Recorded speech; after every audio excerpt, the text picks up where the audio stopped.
Halo, selamat pagi adik-adik. Selamat pagi, Pak. Apa kabar hari ini? Baik. Syukurlah. Nah, sebelum kita melanjut materi hari ini, kita langkah lebih baiknya mari kita berdoa dulu menurut kepercayaan masing-masing. Begitu saya persilakan itu adalah untuk memimpin dalam doa.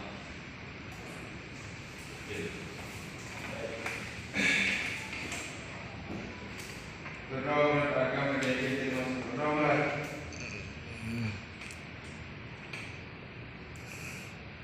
Berdoa selesai. Terima kasih dari itu adalah untuk memimpin dalam doa kita. Untuk itu Pak untuk membaca absen dulu ya supaya kita tahu berapa yang hadir dan berapa yang apa.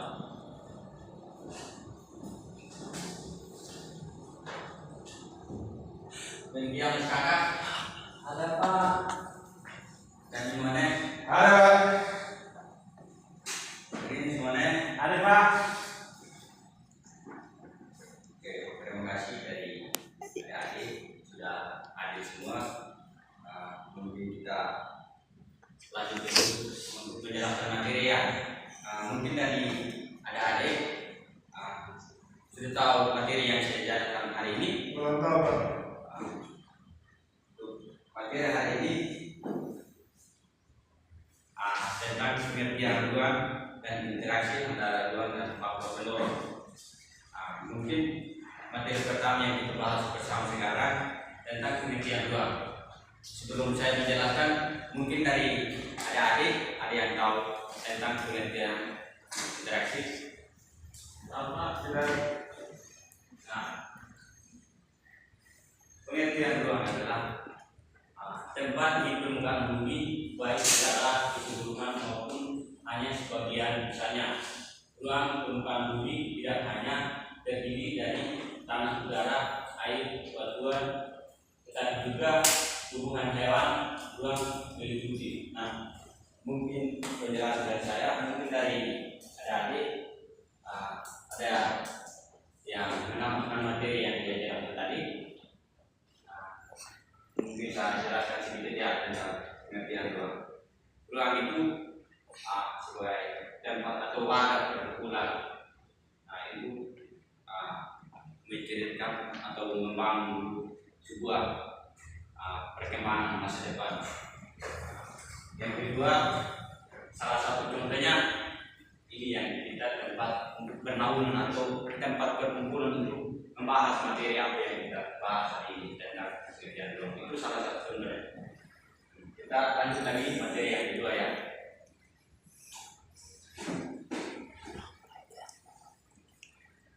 Nah, sebelum saya menjelaskan materi yang kedua, mungkin dari adik-adik ada yang tahu tentang pengertian lokasi? Tidak ada ya. Menjelaskan tentang lokasi ini, lokasi adalah dibagi menjadi lokasi sudut dan lokasi letak atau tempat yang dilihat dari garis bintang. Nah, lokasi ini sepertinya salah satu contohnya kita di lokasi udara itu banyak untuk permukaan. Nah, di lokasi udara itu untuk kita ketahui bersama bahwa supaya kita tidak nyasar. Dan di udara itu banyak, sepertinya salah satu contohnya di kapal itu mengetahui bersama bahwa apa yang kita tujuannya supaya kita tahu sama-sama lokasi tersebut itu. Dan sekarang juga banyak yang kita lihat bersama bahwa adanya perubahan ini sepertinya teknologi yang kita ketahui bersama itu bahwa sepertinya salah satu contoh. Walaupun kita tahu tempatnya, tapi adanya lokasi tersebut itu bisa kita tahu sama-sama dan supaya kita komunikasi bersama, supaya kita kunjung sama-sama dengan teman tersebut. Nah, salah satu contohnya teman dari Kedirian, kita kan dari sini kita tahu yang tempat Kediri, tapi adanya lokasi itu bisa kita gunakan. Salah satu contohnya ada itu mungkin lokasi tersebut itu. Kita yang ada di sini di lokasi yang tinggi dari karena dari sini itu salah satu contoh yang bisa kita tembus di tempat lokasi itu. Mungkin seperti itu dari pengertian lokasi. Kita lanjut lagi materi yang ketiga.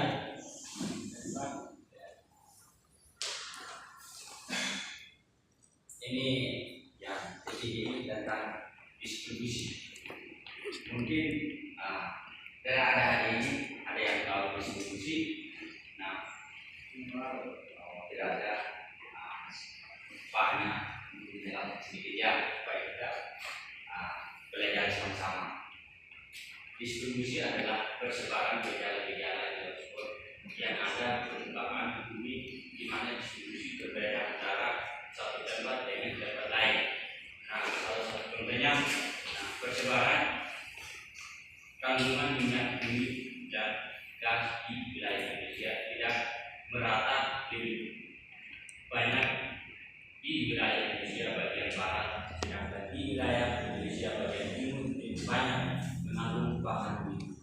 Nah, salah satu contohnya kita kan perlu mengetahui sama-sama karena kita di sana di khususnya di timur itu masih banyak yang namanya yang pakai minyak tanah. Karena di sini ya sudah lumayan banyak perubahan lah ya. Karena kita di sana yang namanya perubahan secara sosial itu tidak semua yang berhasil mendapatkan.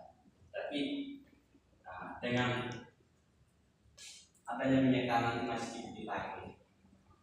Khususnya kami di daerah di Sumatera Barat Daya di perkotaan itu banyak yang namanya dapat lampu maupun listrik dan nyaman. Tapi di daerahnya kami masih banyak yang pakai dan minyak kami di sekitar merangi terang di rumah tersebut dan itulah sebuah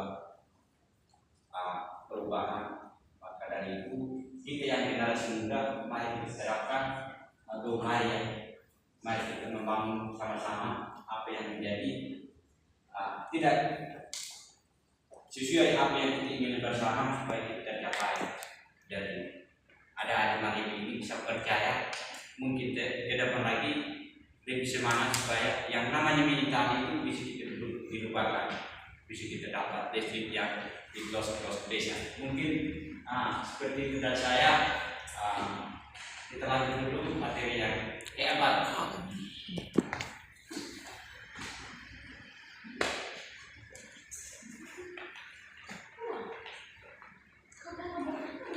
Materi yang keempat ini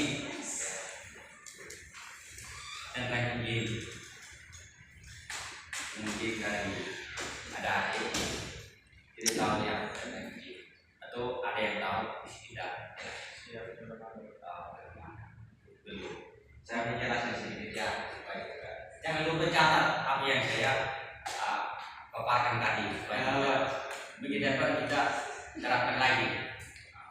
Ya, iklim adalah kondisi rata-rata cuaca berdasarkan waktu yang panjang untuk suatu wilayah di bumi atau planet lain atau iklim suatu tempat di bumi.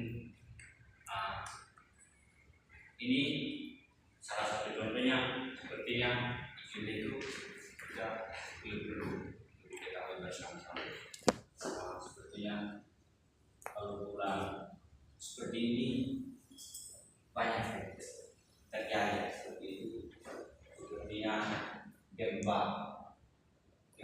Kita kan seorang makhluk sosial itu kita secara kaget apa yang kita dapatkan dan iklim itu cuaca yang tidak bagus karena semuanya ini hujan terus karena mudah untuk mendapatkan yang terbaik apa yang mungkin udara yang tidak bagus maupun cuaca kita dapat yang namanya tempok.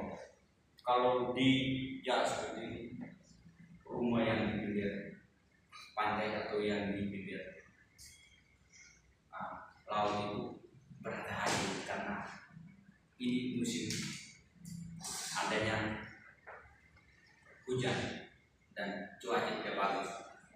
Itu seperti itu mungkin dari cuaca yang tidak bagus itu butuh untuk mengatur bersama. Kita berjaga-jaga supaya apa yang tidak diinginkan tidak terjadi. Mungkin seperti itu. Kita lanjut lagi materi yang ini.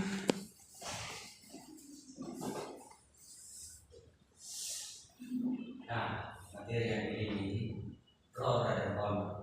Nah, flora dan fauna kita pengaruh oleh keadaan alam Indonesia dengan hutan yang masih buat saat ini memberikan ruang bagi kehidupan flora dan fauna.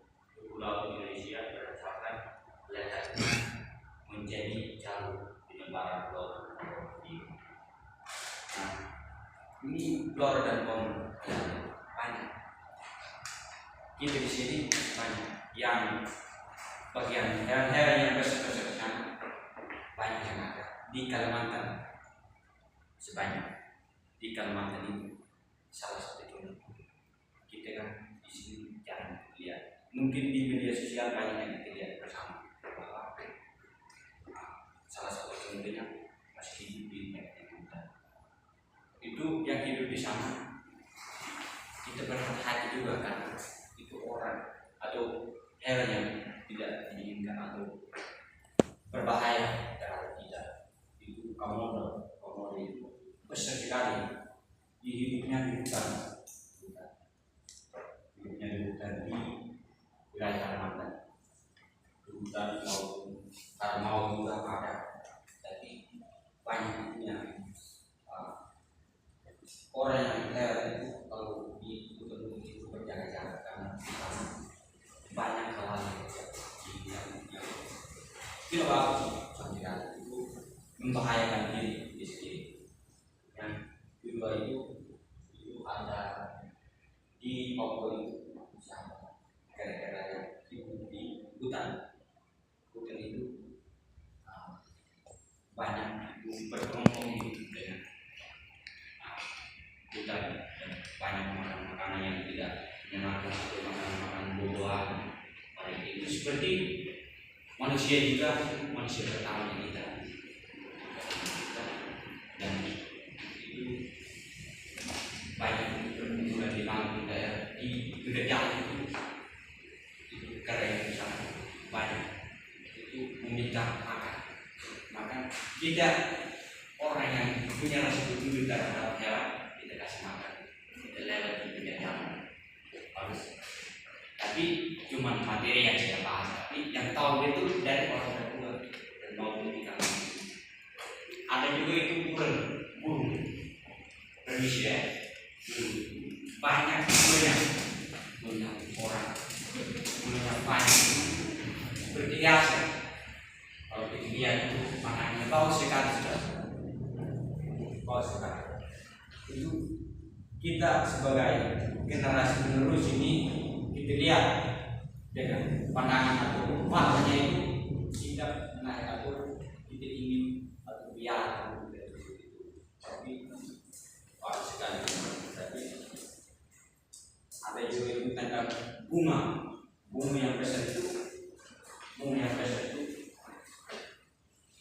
kalau musim begini banyak sepertinya bukan di Kalimantan juga ada yang besar itu sepertinya kalau permisi kalau bawahnya kalau kita sudah dua bunga tersebut itu bawahnya kalau sekali tidak enak dengan kita terbawa sekali. Kita perlu kalau ada di sekitar rumahnya ini itu dihadirkan saja karena di sana itu membuat penyakit bagi tubuh kita. Mungkin seperti itu materi yang saya bahas hari ini. Mungkin dari adik-adik ada yang bertanya, silakan bertanya, bantu saya supaya kita belajar paham di sini. Udah pas, Pak. Tapi sudah paham materi yang saya bahas hari ini tadi. Tapi jangan lupa dicatat ya. Minggu depan saya juga harus periksa apa yang pelajari tadi saya ulang kembali. Siapa? Saya kasih tugas sekarang. Siapa? Nanti minggu depan pelajari lagi supaya kita bahas sama-sama di sini. Saya kasih tugas ya.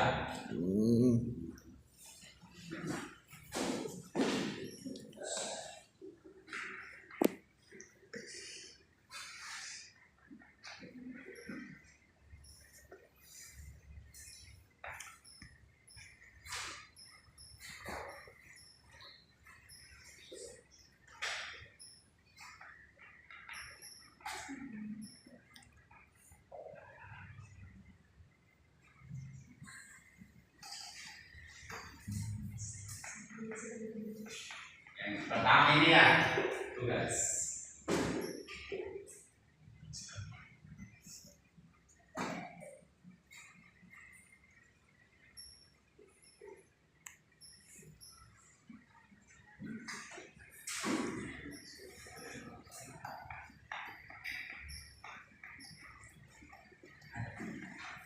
Enggak bingung kalau karena sudah tadi.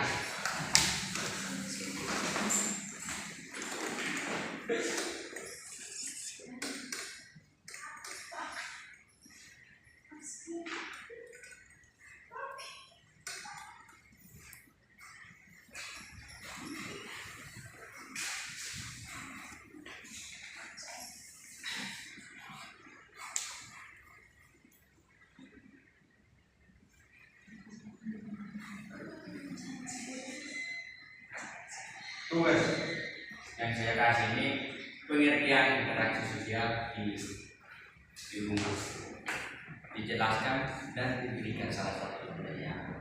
Yang kedua, contohnya flora dan fauna di sekitar wilayah kita, di daerah masing-masing. Kan di sini kan rata-rata semua banyak dari Kalimantan maupun di timur, di Jawa juga banyak sebenarnya. Mungkin seperti itu materi yang saya jelaskan. Mohon maaf jika ada salah kata. Semoga apa yang saya jelaskan bermanfaat bagi kita semuanya. Terima kasih.